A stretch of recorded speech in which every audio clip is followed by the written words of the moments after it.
involved in the Trees for Tomorrow Start Today project. And this is basically a breezy update. I'm going to go quickly. I'm going to continue this project as far as providing leadership after I retire. Yesterday, I got great news. I had applied for emeritus status and it was granted. So that means I still have access to funds. I still have access to having a leadership role in some of the research projects and publishing a couple papers that I need to dust off. So why more trees? What's up with all this conversation? Why is it important? Well, to put it simply, yes, we still have 9 million street trees in California, but just since 1988, the density has decreased by almost a third. In fact, California cities have the lowest tree canopy per capita of only 108 square yards in the United States, especially Southern California, as you see in this picture. There's a lot of reasons for that, and I'm not going to get in depth to all of them, but just the 10,000 elevation cursory answer, number one, when funding is good, cities hire a arborist. When tree funding is bad, when urban funding is bad, then city arborists are often let go. So street trees that otherwise would have done all right, if not the best species possible, tend to be, as you learned from Chris, tend to be more susceptible to abiotic and biotic disorders when there's drought and other stresses. So we lose street trees that way, as shown in this picture. And also one point is that 80% of our urban trees aren't on public or easements in our neighborhoods. They're inside front and backyards that are residentially owned trees. And so that's where the impetus comes for let's plant the right species in the right place, and let's make sure that enough and appropriate water sources are available to keep these trees alive. And the third reason is people are doing everything they can to do the right thing. And one of the right things is to save water. And so a lot of people are well-intentioned, but they're just stopping to water their landscapes. And while a tree that's mature can do very well in many cases on no irrigation at all, which I'm going to show you in our slides from our UCR study, the first few years until the root system is established and becomes more massive and deeper, then you need more regular applications of water. So trees need to be a priority even within the drought structure. I'm going to talk briefly about the societal and urban ecosystem benefits of trees, but a paper I published in A&R last year with Rob Benetton describes in more detail what these benefits are. And I have a link to it in the top right. I think that's a working link. So the major benefit of urban trees are to cool urban heat islands and provide shade. There's all kinds of other benefits, and those I'm not going to talk about very much, but they're listed here. The bottom line is we want to increase habitat, we want to increase pollinators, we want to plant climate resilient plants that provide shade, buffer sun exposure, we want to provide wind breaks, we want to help reduce stormwater runoff, and we want to reduce soil and water erosion.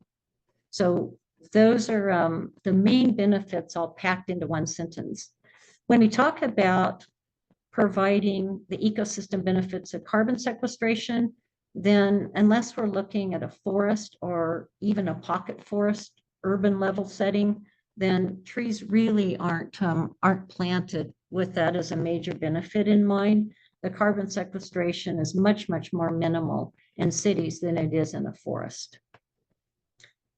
When I started my career way back in 1984, straight out of graduate school, I actually saw the job application for my job in a hard copy of a California magazine that probably many of you have heard of, called California Agriculture.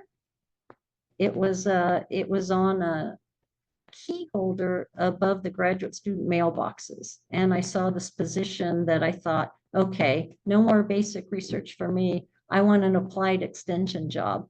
And I had just started a PhD program looking at all kinds of plant growth regulators. I was a grad student at University of Minnesota. I had passed all the written exams for my PhD, was getting deep into the research, and I saw this job offer. And I couldn't be happier, 40 years later that I left the lab rat world. This is really what I was meant to do. So when I first started, I took a deep dive. Dennis Pittenger, once you were hired, Don, you worked in what's the minimum irrigation requirement of all these plants, and let's determine the evapotranspiration rates. Well, we decided determining the minimum irrigation rates was impossible, and Dennis and I calculated it out one day, and we'd need 10 full-time advisors for 450 years to even make a major dent because of all the species we have. So then we started looking at how low can you go? How long do you have to apply irrigation water at 100% TT, cut back to maybe 50%, as was mentioned earlier, and then turn it off entirely and have these trees viable enough to take on the vulnerabilities of climate change. So with that in mind, I started getting interested in urban heat islands, and the thrust of my research the last few years has actually pivoted to that. So this is the temperature of artificial turf, 173 degrees. This was out in Palm Spring. The culprit was shown on the right side. It's the lawn in a lovely neighborhood that's full of fake grass. This was actually hotter that day than other impervious surfaces that I measured the temperature of, including black asphalt and mulch. And my iPhone turned off. So this is something that we've talked about before. And in inland and desert cities, artificial turf, it has many disadvantages.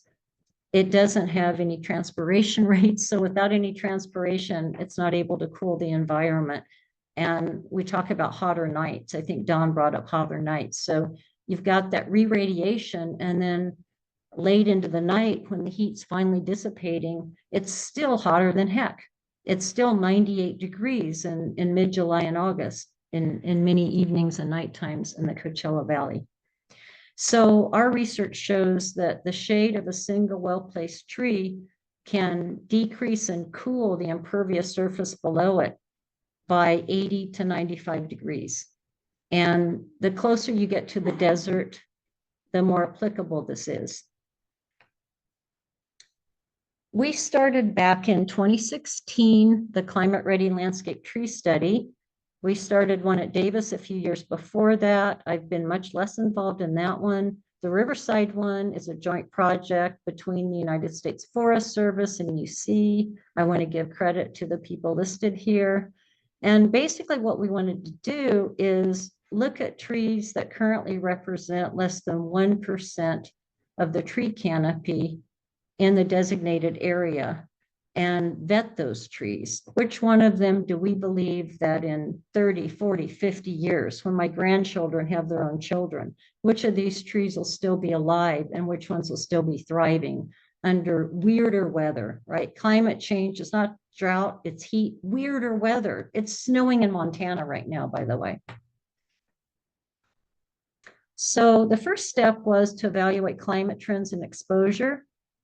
We used a lot of modeling tools, including CalAdapt.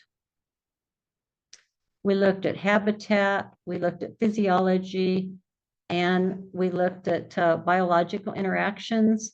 One thing we looked at, Ronald Reagan, when he was president, some of you were not born then, but he made a statement that's half correct. He said trees pollute.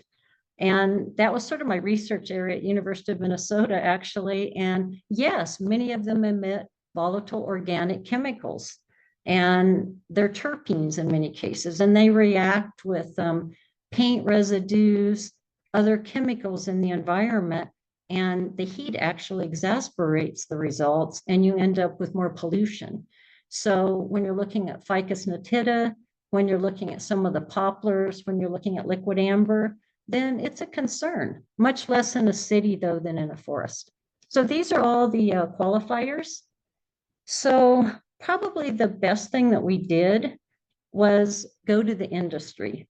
We asked horticulturists, What trees do you currently take care of, plant, otherwise maintain that you know should be revisited because they do well for the most part in hotter climates than currently under the Sunset Western Garden Zones that they're listed for?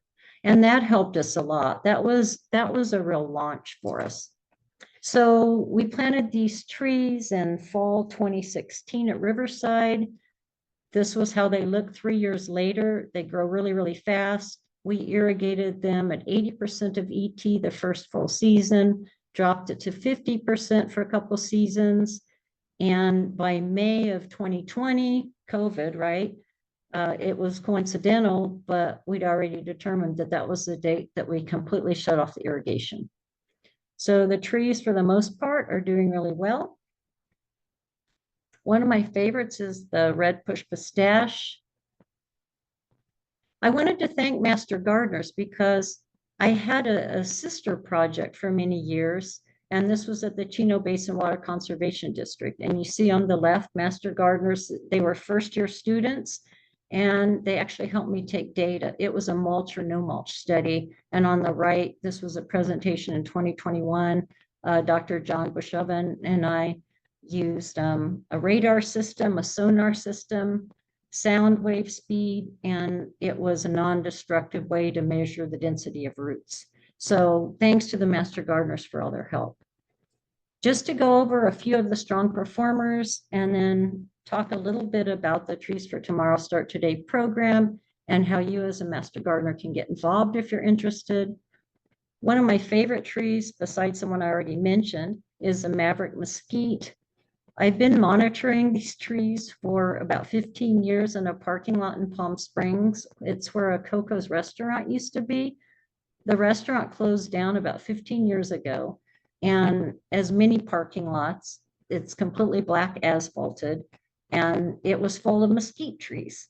So no irrigation for at least 15 years. So I've been measuring temperatures during different seasons, different times of day and night with my miner's cap. And the mesquite is an amazing tree. It does really, really well with absolutely no irrigation.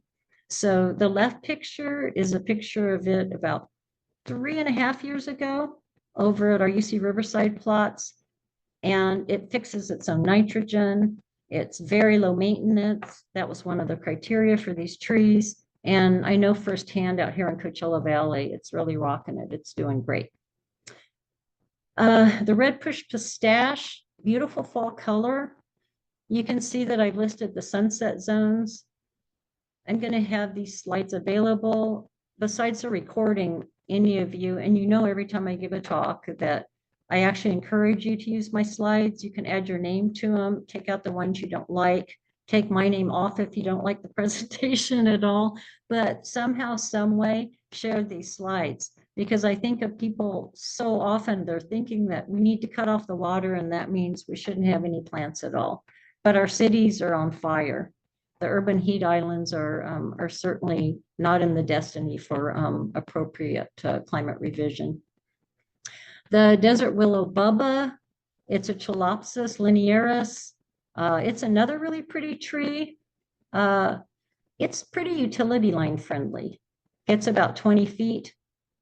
Now, if we still had these irrigated at about 50% of their ET, they'd be much more profuse as far as their flowering, but that's not part of the study. So just know that even if you irrigated these, deeply once a month, that you'd have much more attractive, not only flowers, but also foliage. So I've shared with all of you in both advanced and beginning Master Gardener classes, these websites that have searchable databases. They're fantastic. These are my 3 favorites. And so trees that go well beyond the study that we have at UCR and also at South Coast Research and Extension Center that's similar to the Riverside study should be really added to the palette rather than the go-to palette. We talked this morning about why natives are a great starting point, but they really shouldn't be the end all. And this is why. If you go to, and it's a very respectable, I love it. It's a website that's one of my 3 favorite when you're looking for appropriate plants of any type. It's the California Native Plant Society, CalScape website. And if you look at the search that last night, I just took a screenshot of to identify throughout the state of California, trees that have low water requirements. The CalScape site itself, okay, the gold standard only comes up with 12 potential trees. Of those 12 potential trees, I'm looking at it right now, and a few of them I wouldn't recommend because of some issues. So why not just natives? Well, besides the limited availability of natives that still can stand up to the climate, look at the Joshua trees. They're dying. So there's other reasons besides climate change, and it has to do with the built environment and all kinds of other permutations. But the bottom line is, as we look to the future, we need to make sure that we recognize at the bottom line, we don't have a native urban environment anymore. Urban heat islands have greatly decreased the available pallets, and we need to look at biodiversity. We need to enhance the species that we already have on our pallets, and we need to avoid things like Dutch elm disease, which wiped out my alma mater campus practically way back in the day because of the American elms being so susceptible and so prevalent. So we need to have a diversity of species so that we can counteract the propensity for one disease or insect to wipe out an entire species. If you look at the same search, trees native to redlands, you'll see that according to CalScape, there's 19. If you look at Riverside, there's 7. So I want to shift to the Trees for Tomorrow start today, the tree education and tree giveaway. It's a program that was established back in 2019 by the Master Gardeners in San Bernardino County. And the reason for the project is to enhance tree canopy cover in low shade neighborhoods and provide free tree education on tree planting and care and trees directly to residents through the Master Gardener program. I mentioned before that post-retirement, I'm going to keep my my finger on the project. We put in for funding for 2 really large grants, statewide grants that would enable us to hire coordinators. There'd be a coordinator for Los Angeles County, and there'd be a Trees for Tomorrow coordinator for Riverside and San Bernardino County. And if that doesn't come through, I do have funding for a 5-hour-a-week person, which, because we've already got a template, we've got sort of an A to Z, toolkit on how to actually administer and run this program. I think that we can get by with that. So one of the reasons that I actually wanted to implement this program is so many of the tree giveaways are just that. They give away trees. And some of them were even drive-through, kind of like a McDonald's. So you drive through and you roll your window down and you take this Coulter pine back to your apartment. So nobody asked you if you had room for a tree. Nobody asked you if you knew anything about the species, how to plant it or care for it. And the startling fact is that trees that are planted today will mostly perish. Only 40% of them will be alive in 20 years. And that's really startling. And that's even if the right species is planted. So I thought this was a perfect project for the Master Gardeners. And they've really taken it and run with it. So this is just a minute number. We have now over 30 partners, and it's allowed the program to expand greatly throughout Riverside, San Bernardino, and now into LA County. I've got Bay Area Master Gardeners interested in it and Central Valley. So far, over 2,000 climate-ready trees have been distributed. Again, I'm going to keep sounding like a squeaky wheel, along with information on their planting and care. Nobody gets a tree until they listen to a short parking lot or park talk on how to plant the tree, how to take care of it, and questions. There's 6 questions that qualify a person for a tree. Do you have permission to plant the tree if you don't own the property? Will you listen to the talk by the master gardeners? Will you let us contact you twice a year? Will you send pictures after it's planted? Will you not resell your tree? We just added that one, although I don't think it was a problem, but one of our grantors thought that we should actually add that caveat, which we did. So it's worked really well. I just got about 20 pictures in because I sent the biannual request for photos, just got some pictures in of how the trees are doing. And the ones that were planted 4 years ago are starting to really provide some shade now. So these are just some pictures of our events. The other thing that's been fantastic about the project, we're really reaching out into to neighborhoods that until a few years ago, we hadn't been successful at recruiting master gardeners from. And many of our tree recipients, in fact, about a third of our San Bernardino County master gardeners actually received a tree, and that was their knock on the door and the answer to want to be a master gardener. So that's been extremely useful. We offer all the information in English and Spanish. Oh, the picture on the right, the woman on my right is Mandy Parks. We wouldn't be here without her. She's the director of the Inland Empire Resource Conservation District. They fund our master gardener coordinator, our master food preserver coordinator. They house one of our advisors. And literally, when I was thrust into short-term county directorship and the county had no money, I made a cold call to Mandy. And she provided all this, and they continue to do so. She provides funds to buy the trees. The other person that's stepped up is the manager of Coachella Valley Resource Conservation District. They're also providing funding for the trees. So the master gardeners don't need to worry about providing funding for anything. They go do their thing. And the lower left is a picture from a recent tree education giveaway in Ontario. The upper left one was in San Bernardino with some master gardeners. So the picture on the left is a woman that came out to the Salton Sea. That was our rollout in Coachella Valley. We're partnering with Alianza Coachella Valley. And also South Coast Air Quality Management District is really, really interested in working with us. And they're a partner on our grants now because they're looking at mitigating impacts of pollution burdens. And they've isolated San Bernardino and Muscoy, many areas in LA, and the eastern part of the Coachella Valley as having a lot of issues, not only with heat, but also a number of aggravants, and that includes socioeconomic issues. It includes food deserts. It includes, because of the heat, higher ozone concentrations in other ways would be occurring, and they want to help to abate the high pollution. So this was a perfect marriage, if you will, as well. This was Harupa with our Riverside Master Gardeners. This is just one of the 20 pictures that somebody sent me, her and her dogs in her tree.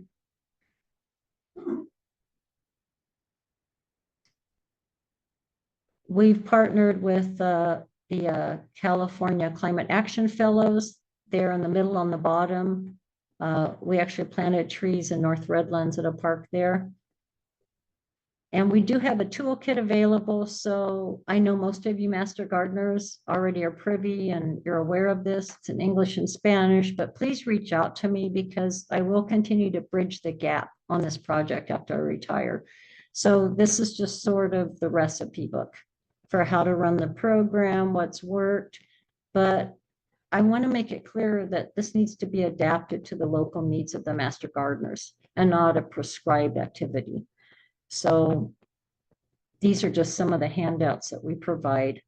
We find out what trees from the local nursery that are on our OK list are available. And we provide those, we email those ahead of time. And then we go over the attributes and any kind of issues that people might have with each species. And we also have tree care guidelines in English and Spanish. And thank you so much. I appreciate your time. And Now we've got about a half hour for questions and hopefully some answers that are going to